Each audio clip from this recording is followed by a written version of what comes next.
अंदर बैठे प्रधानमंत्री अपने घर के बाहर ऐसे नारों को सुन रहे होंगे तो क्या सोच रहे होंगे। जो नेता महामानव हुआ करता था, दैवीय अवतार वाला हुआ करता था, विष्णु के अवतार वाला हुआ करता था, वो इतना मतलब इस लेवल पर टारगेट में आ गया है कि अपने घर के बाहर इस तरह के नारे सुनने पर मजबूर हो गया है।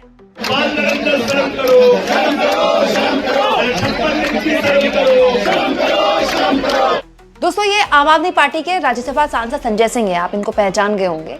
आज आम आदमी पार्टी ने पीएम आवास के बाहर धरना दिया E20 के मामले में। तो तब संजय सिंह अपने अंदाज में 56 इंच वाला नारा मोदी को घेरने के लिए बोल रहे थे। दोस्तों, दिलचस्प है कि ये 56 इंच का छोटा डैश बाल नरेंद्र, ये नारा आपने भी सुना होगा। ये कहां से आया है सब जानते हैं, लेकिन अब ये नारा पकड़ लिया है विपक्ष के नेताओं ने, और वो भी ऐसे पकड़ लिया है जैसे खींच उतार रहे हो मोदी जी पर, परेशान कर रहे हो, चिढ़ाना होता ना, चिढ़ाने के लिहाज से। और देखिए दोस्तों, इसका असर ये हो रहा है कि बकायदा बीजेपी को पूर्व एसीपी टाइप के लोगों को उतारना पड़ रहा है काउंटर नैरेटिव सेट करने के लिए, और छोटे छोटे बच्चों का बीजेपी को सहारा लेना पड़ रहा है। मतलब जो नेता 56 इंची हुआ करता था, अब उसको डिफेंड करने के लिए बीजेपी को इतने छोटे छोटे 3-3, 4-4, 5-5 साल के बच्चों की वीडियोस शेयर करनी पड़ रही है।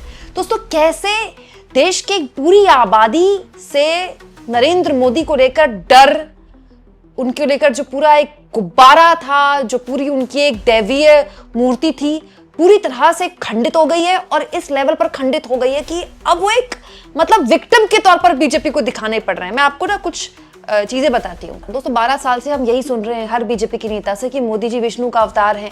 खुद मोदी ने 2024 में कह दिया कि वो नॉन बायोलॉजिकल है। हर तीसरे चौथे महीने में मोदी का किसी मंदिर में जाना, हाथ में त्रिशूल उठाना, यहाँ पूरा तिलक लगाना, फिर हवन यज्ञ करना, वो बार बार एक स्मृति याद दिलाते रहते हैं अपने लोगों के बीच में कि वो तो महामानव, सर्वशक्तिमान, सबसे ताकतवर।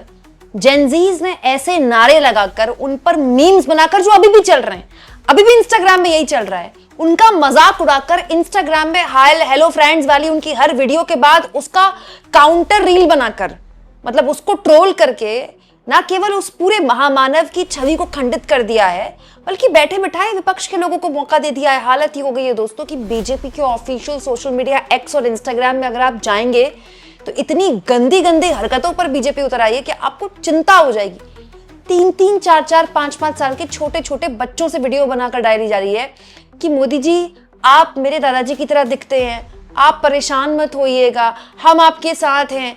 मतलब 4-4, 5-5 साल के बच्चों का इस्तेमाल किया जा रहा है। मेरे पास वीडियो है, मैं आपको जान के नहीं दिखा रही क्योंकि मैं नहीं चाहती किसी मतलब इतने छोटे बच्चे को ऐसे कोई राजनीतिक इस्तेमाल कर रहा है, मैं नहीं चाहती कि उसका हो।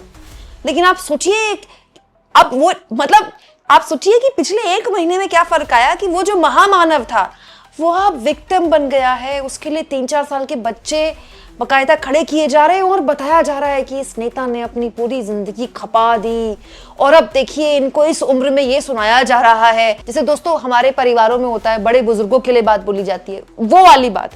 तो बीजेपी ये तय कर ले कि ये तो वो वाले नेता हैं जो कभी थकते नहीं है, जो टॉनिक पीते हैं, जिनको पता नहीं क्या क्या खा खा के क्या क्या पी पी के एनर्जी आती है। तो या तो कोई सुपर एनर्जेटिक महामानव हो सकता है, या फिर कोई इतना बेचारा हो सकता है कि उसके लिए बच्चों को खड़ा करना पड़े। और ये केवल एक तरीके से नहीं हो रहा, अलग अलग तरीके से हो रहा है, अलग अलग काउंटर नैरेटिव तय किए जा रहे हैं। अभी कुछ दिन पहले पूर्व एसीपी के बयान भी सोशल मीडिया में जारी किए गए दोस्तों, जिसमें रिटायर्ड एसीपी ये कह रहे हैं कि भाई पायलट गन इस्तेमाल हुई तो बहुत अच्छे थे, बहुत अच्छा हुआ, नहीं तो ये तो उपद्रवी जो थे ये तो संसद में घुस जाते। बिल्कुल, ये अफवाहें फैलाई हुई हैं, देश विरोधी ताकतें इसके पीछे हैं। ये सरकार ने बड़ा सोच समझ के हमारे जवानों के हाथों में पकड़ाई हुई हैं। इससे कुछ नुकसान नहीं होता और भीड़ छटती है इसमें। अगर पैलेट गन का इस्तेमाल ना होता तो उपद्रवी संसद भवन को पहुंचने में कामयाब होते, और ये तो कुछ भी नहीं है, गोली थोड़ी चली है। जो मैक्सिमम जो मिनिमम फोर्स इस्तेमाल हो सकता था उनको रोकने के लिए यूज़ किया गया है, और ये अब नहीं मिला पायलट गन। ये जो है हवा जो खड़ा किया गया है, ये वर्षों से हमारे फोर्सेस के पास है और इससे कोई आदमी मरता नहीं है। ये सारी अफवाहें फैलाई हुई हैं जो जनता को पता नहीं है। दोस्तों, पहली बात तो ये कि कोई संसद में घुसने वाला नहीं था, ऐसी स्थिति नहीं आई थी। दूसरी बात यह है कि अगर ऐसा था तो ये बात अमित शाह आकर संसद में क्यों नहीं बोलते कि भाई पैलेट गन ना चलाते तो संसद के अंदर घुस जाते उपद्रवी। अमित शाह देश के युवाओं को उपद्रवी बोलते संसद में आके। जो बात अमित शाह को बोलनी चाहिए वो बात पूर्व एसीपी से बुलवाई जा रही है। आप सोचिए क्यों? क्योंकि कैसे भी करके आपको 20 जुलाई को जस्टिफाई करना है अलग अलग मोर्चों पर। आपको अमित शाह की पुलिस को जस्टिफाई करना है, आपको नरेंद्र मोदी की पूरी छवि को जस्टिफाई करना है। अभी देखिए नरेंद्र मोदी की भी खासियत है, वो ना छवि बदलते रहते हैं।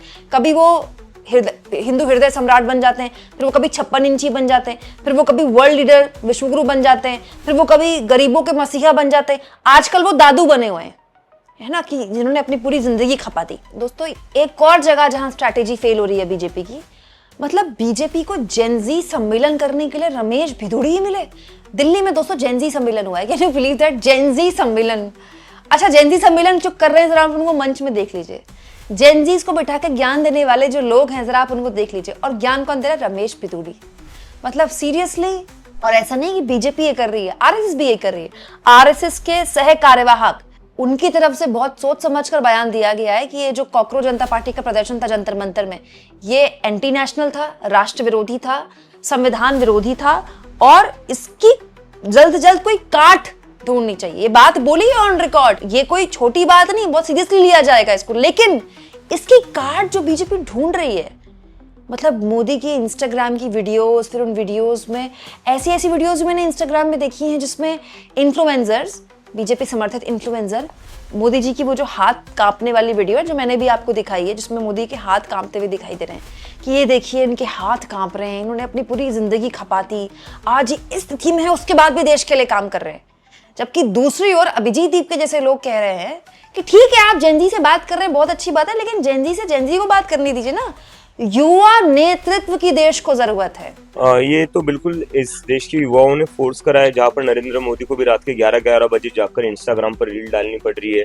अब मोहन भागवत का भी जेनजी से बात करने का मन कर रहा है, तो देर से ही क्यों ना हो, लेकिन इन लोगों को अब समझ में आते हो कि जेनजी को इग्नोर नहीं कर सकते, डिसमिस नहीं कर सकते, बात करनी पड़ेगी, और बात करेंगे तो ही अच्छा है, क्योंकि ये लोग देश का भविष्य है। लेकिन इसके बाद में मैं ये कहूंगा कि अगर जेनजी चेहरे होंगे, यंग चेहरे होंगे तो ज्यादा बेटर होगा। आप 70-80 साल के लोग बात करेंगे तो अच्छी बात है, आप बात करना चाहते हो, लेकिन उससे जेनजी को क्या मिलेगा? जेनजी को जो चाहिए वो है यंग रिप्रेजेंटेशन, तो थोड़ा उस पर भी काम करिए। दोस्तों ये बड़ी शर्म की बात है बीजेपी के लिए कि 12 सालों में वो हर दूसरे आदमी को जो उससे सवाल पूछती थी उसको राष्ट्र विरोधी कहती थी, और आज खुद वो जिनको राष्ट्र विरोधी कहती है उनके आगे बीजेपी झुक गई, पूरी की पूरी सरकार झुक गई, इस्तीफा देना पड़ा अपना, उनसे हाथ मिलाना पड़ा, उनके साथ प्रेस कॉन्फ्रेंस करनी पड़ी। मतलब आप देखिए बीजेपी अलग अलग मोर्चों पर कैसे कॉन्ट्रडिक्ट कर रही है अपने आप को। और ये जो नारे हैं ना 56 इंची या बाल नरेंद्र वाले, ये नारे अभी आपको और चलते हुए दिखाई देंगे। भाई जो नेता है, जो सांसद है, उसको तो मर्यादा का पालन करना पड़ता है, तो वो तो मर्यादा में नारे देता है। लेकिन जब नॉर्मल लोग सड़क पर खड़े होंगे, फिर आप देखिएगा बीजेपी के खिलाफ अब कोई भी आंदोलन होगा ना तो यही 56 इंच का छोटा डैश वाले नारे गूंजेंगे, और इस पे आप इसको रोक नहीं सकते। बीजेपी चाहे भी तो नहीं रोक सकती। अगर किसी को ये लगता है कि वो 4-5 रील डिलीट करवा कर चीजों को मैनेज कर लेगा तो ये नहीं होने वाला है। इंटरनेट पर आप रोक नहीं लगा सकते।